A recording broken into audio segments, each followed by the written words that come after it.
Hello friends, good morning. Welcome to ASK spoken English academy. मी आरती वाके एक नवीन video घेऊन तुमच्या समोर आली आहे. लास्ट व्हिडिओमध्ये आपण मॉडेल ऑक्झिलरी वर्ब सोबत जेव्हा बी वापरलं जातं त्याच्यासमोर आपण ऑब्जेक्टचे वाक्य बघितले होते. आता या व्हिडिओमध्ये बघणार आहे, जर मॉडेल ऑक्झिलरी पर्यंत बी हा प्रत्यय आला किंवा बी हे जर रूप आलं क्रियापदाचं, तर त्याच्यासमोर आपण वापरणार आहे क्रियापदाचा आयएनजीचं रूप. दोन्ही प्रकारे आपण त्याचा वापर करतो असं बघितलेलं आहे. जेव्हा क्रियापदाचं आयएनजीचं रूप वापरलं जातं तेव्हा क्रिया चालू असण्याची काय असते, क्रिया असते. जसं की कॉपी असेल तर कॉपिंग झालं, त्याच्यानंतर रेन असेल तर रेनिंग झालं, म्हणजे कॉपी करण्याची क्रिया चालू आहे, पाऊस पडण्याची क्रिया चालू आहे, जाण्याची क्रिया चालू आहे, शिकवण्याची क्रिया चालू असण्याची क्रिया सांगण्यासाठी आपण वर आयएनजी वापरतो. ऑलरेडी कंटिन्युअस टेन्स मध्ये आपण बी आयएनजी वापरतो. बी म्हणजे डायरेक्टली आपण बी न वापरता एनिझर वापरलेला आहे, वॉज देअर वापरलेला आहे आणि शॅल बी विल बी वापरले आणि त्याच्यानंतर वापरले आपण क्रियापदाचं चौथं रूप म्हणजे क्रियापदाचं आयएनजी रूप. ते जर मॉडेल ऑक्झिलरी वर्ब सोबत आलं तर कसं होणार आहे, स्ट्रक्चर मध्ये स्टार्टिंगला सब्जेक्ट येईल, मग येणार आहे मॉडेल ऑक्झिलरी वर्ब, त्याच्यानंतर येणार आहे बी आणि मग येणार आहे क्रियापदाला आयएनजी रूप.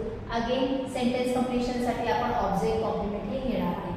आता या सेंटेन्सेस मध्ये प्रत्येक ठिकाणी तुम्हाला मॉडेल ऑक्झिलरी वर्ब म्हणजे कॅन, कुड, मे, माय, शुड, वुड जे आहे त्याच्यानंतर बी हा प्रत्यय दिसणार आहे आणि क्रियापदाला आयएनजीचं रूप लागलेलं दिसणार आहे. म्हणजे क्रिया चालू असण्याची काय आहे तर क्रिया आहे. जसं की समवन माइट बी कॉपिंग मी, कोणीतरी माझी कॉपी करत असेल, करण्याची क्रिया चालू आहे.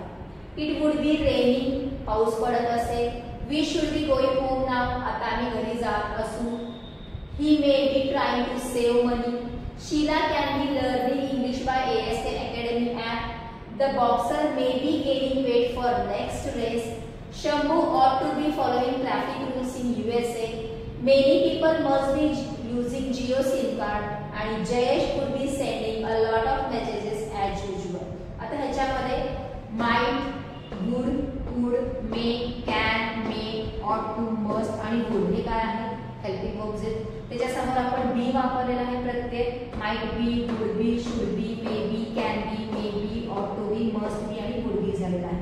आणि ह्याच्यानंतर लास्ट व्हिडिओमध्ये आपण ऑब्जेक्ट वापरला होता आणि या व्हिडिओमध्ये आपण वापरलेले क्रियापदाचा आयएनजी. सो कॉपिंग झालं, माइट बी कॉपिंग, रेचं झालं रेनिंग, कुड बी रेनिंग, गोचं झालं going, should be going, may try झालं ट्राइंग, मे बी ट्राइंग, लर्नचं झालं लर्निंग, कॅन बी लर्निंग, गेचं झालं गेनिंग, मे बी गेनिंग, फॉलोचं झालं फॉलोइंग, ऑट टू बी फॉलोइंग, यूजचं झालं युजिंग, मस्ट बी युजिंग आणि सेंडचं झालं सेंडिंग, वुड बी सेंडिंग. क्रिया चालू असण्याची आहे.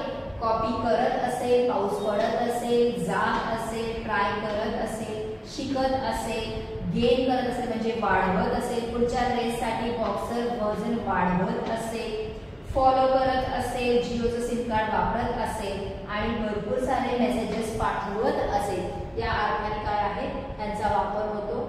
इझी आहे.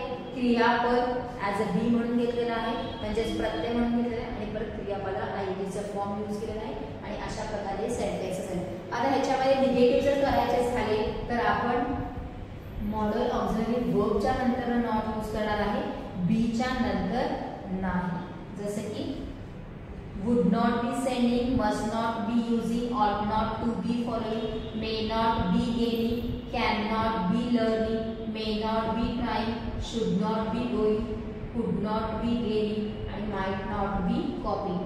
जर तुम्हाला नॉट पूर्ण नको असेल तर तुम्ही एम्प्टी प्रत्यय लावू शकता. Can't be, might be, shouldn't be, oughtn't be, mustn't be या अर्थाने तुम्ही वापरू शकता. इझी आहे. सारखं सारखं व्हिडिओ बघा, अशा प्रकारचे सेंटेन्सेसची प्रॅक्टिस करा. दिस इज